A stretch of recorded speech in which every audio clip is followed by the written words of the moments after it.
tapi bisa juga merembes lewat Samudra Indonesia yang tadi disampaikan oleh Bapak Gubernur lewat kaki. Ya.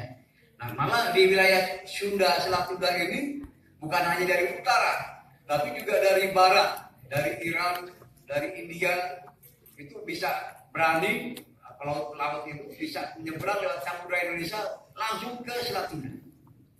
Nah, ini jadi di Lampung ini jadi bukan lewat darat saja, bukan hanya dicegat di Lampung Utara, di Mesuji, atau kalau mau nyebrang di Bakauni, tapi juga di laut juga tidak menutup kemungkinan masuk.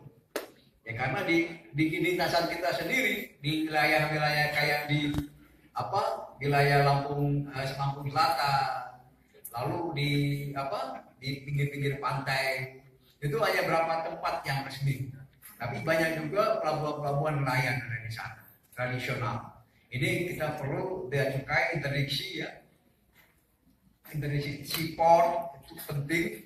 Nah, untuk ASEAN ini interdiksi seaport itu ketuanya adalah kepala BNN.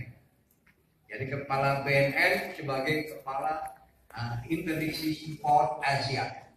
Kalau udara itu kepala BNN Thailand. Nah untuk darat ini kita lagi rebutan ya dengan Malaysia. Ya.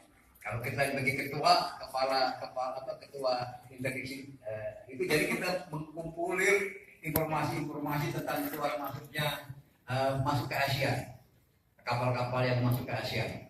Jadi ini yang perlu saya sampaikan.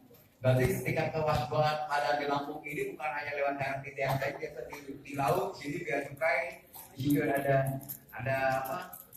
lanal, di sini ada lanal ya, ada lanal itu bisa lebih aware.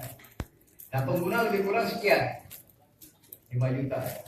Tingkat preferensi di Indonesia ini dibanding tahun-tahun yang lalu kita 2,1%. Preferensi itu adalah jumlah pengguna dibanding dengan jumlah penduduk. Itu 2,1%, sekarang ini turun 1,77%. Preferensi itu. Dan dari pengguna itu 57% adalah pengguna awal. Nah ini penting.